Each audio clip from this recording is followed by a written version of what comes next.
Indo British advanced pain clinic నొప్పిమాయం surgery దూరం for appointments 9155515563 Harish Rao గారు ఇచ్చిన బుక్ అధ్యక్ష బడ్జెట్ సంబంధించి దీంట్లో కాలం నెంబర్ 9 అదే ఒక చిన్న outstanding at the end of the ఇయర్లో వారు tentative risk weighted outstanding guarantee amount అనే ఒక కొత్త దాన్ని ప్రవేశపెట్టారు అధ్యక్ష. ఏంటంటే గ్యారంటీస్ ద్వారా తీసుకున్నటువంటి అప్పుల్లో అసలు మొత్తాన్ని చూపించకుండా అందులో కొద్దిగా రిస్క్ ఉంది, ఆ కొద్దిగా రాష్ట్ర ప్రభుత్వం మీద పడుతుంది, కానీ మిగతాది మనకేం భారం పడదని ఆ లెక్క తగ్గించి చూపించడం కోసం దీంట్లో ప్రింట్ చేశారు. ఏంటి ఉదాహరణకి షీప్ డెవలప్మెంట్ కార్పొరేషన్ అధ్యక్ష, నేను ఉదాహరణ మాత్రమే చెప్తున్నా సభ్యులందరికీ సింప్లిఫై అర్థం కావటం కోసం. వారు ఏం చూపించారు, వారు తీసుకున్న లోన్ ఏమో షీప్ డెవలప్మెంట్ కార్పొరేషన్కి 1314.46 కోట్ల రూపాయలు అప్పు తీసుకున్నారు అధ్యక్ష. దీని మీద మాత్రం ఆ అప్పు తీర్చడానికి కార్పొరేషన్ కట్టేసుకుంటుంది, అసలు రాష్ట్ర ప్రభుత్వం మీద భారమే లేదు, భారం మొత్తం కలిపితే కూడా 5% కూడా ఉండదు, కాబట్టి 5%కే లెక్కేసి తీసుకున్న గ్యారంటీ మేము ఇచ్చింది 5% కోసం అన్నట్టు లెక్కేసి చూపించారు అధ్యక్ష.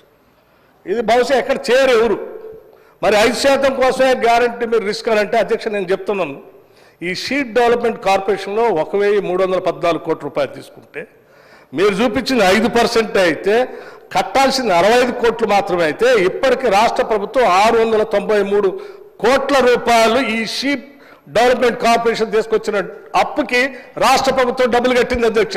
అది ఎవరి మీద పడ్డ భారం? మీరు రిస్క్ ఏమో 5% అన్నారు, మీరు రిస్క్ ఏమో 5% అన్నారు, 5% అంటే 65 కోట్లే కట్టాలి, మరి 65 కోట్లు కట్టాల్సింది 693 కోట్లు ఎందుకు కట్టినట్టు? అది ఎవరి మీద భారం? రాష్ట్రం మీద భారమే కదా.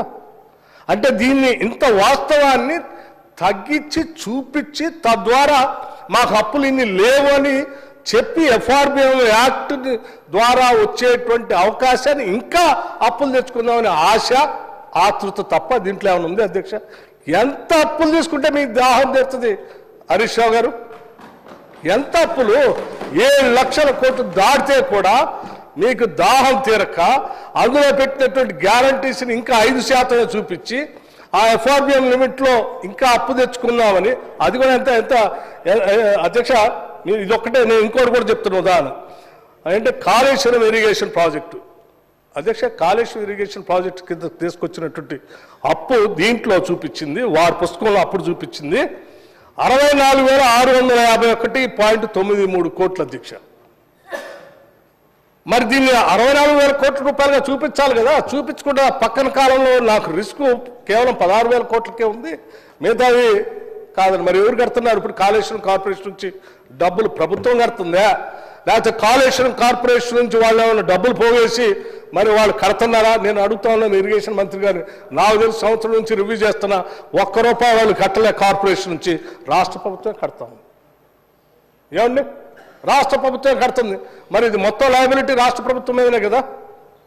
పోనీ మీరు చెప్పినట్టు ఆ కాళేశ్వరం ఏమైనా నీళ్లు అమ్మి రైతులకి ఏమైనా మీటర్లు పెట్టి మీరు ఏమైనా వసూలు చేసి కట్టారా? లేదు కదా, కట్టలేదు కదా. ఉచితంగా ఇచ్చేదే కదా, ఫ్రీగా ఇచ్చేదే కదా. ఫ్రీగా ఇచ్చినటువంటి నీళ్ళకి మరి ఆదాయం మీరు యాడ్ చేసుకొస్తారని నాకు రిస్క్ లేదు, అది కార్పొరేషన్ కట్టుకుంటుంది, గవర్నమెంట్ కట్ట అవసరం లేదని మీరు తగ్గించి చూపించేసి దాన్ని 1,29,000 కోట్లు ఉన్నదాన్ని 1,29,243 కోట్లు ఉన్నదాన్ని కేవలం 38,000 కోట్లు చూపించి ఈ పుస్తకంలో బడ్జెట్లో పెట్టి ఈ రకంగా తప్పుడు సమాచారం ఇచ్చి ఆనాడు బడ్జెట్లో ఈ రాష్ట్రం ప్రజల్ని ఈ సభని తప్పుదో పట్టించడమే కాకుండా ఈ సభతో పాటు మీరు ఈ సంఖ్య ఇస్తే అది ఆర్బీఐ వాళ్ళ దగ్గర పోయి ఆర్బీఐ వాళ్ళు అదే ప్రింట్ చేసి వస్తే మళ్ళీ దాన్ని తీసుకొని వచ్చి రెండోసారి మళ్ళీ సభని రాష్ట్ర ప్రజల్ని తప్పుదో పట్టించడానికి మీరు చేసే ప్రయత్నం ఈ లెక్కల సమున్నతంగా సభ ద్వారా బయటకు తెలిస్తే మీరు ఎంత ఈ సభను తప్పుదో పట్టిస్తున్నారో, అసలు ప్రివిలేజ్ మోషన్ ఎవరికి ఇవ్వాలో, సభా హక్కుల ఉల్లంఘన ఎవరికి ఇవ్వాలో ఈ రాష్ట్ర ప్రజలు సభ కూడా నిర్ణయించాలని నేను అంతా అయిన తర్వాత కోరుతాను అధ్యక్ష. అట్లాగే అధ్యక్ష దీనికి సంబంధించి ఈ sheep development Telangana drinking water supply corporation కూడా అధ్యక్ష దీంట్లో కూడా అప్పు తెచ్చారు. గ్యారంటీ 22,427 కోట్లు చూపించి ఇందులో 50% మాకు లయబిలిటీ, మిగతాది కాదు. అంటే మరి మిగతా డబ్బులు ఎవరైనా ఇళ్ళకి ఇంటింటికి ఏమైనా మీటర్ పెట్టి మీరు ఏమైనా డబ్బులు వసూలు చేసి కట్టారా? కట్టలేదుగా. యారు కట్టారు అధ్యక్ష?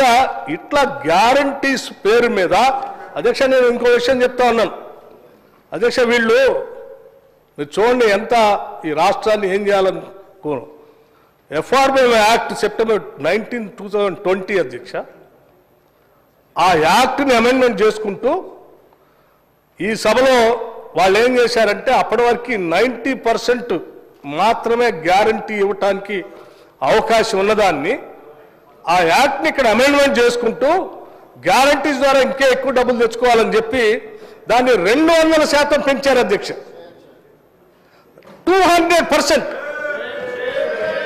200% of on the previous year revenue receipts మీద 200% గ్యారంటీస్ ఇచ్చుకునేటట్టుగా మీరు FRBM యాక్ట్ని అమెండ్ చేశారు అధ్యక్ష. ఉదాహరణకి నేను చెప్తున్నా ఇది ఎంత ఇబ్బందికరం అధ్యక్ష.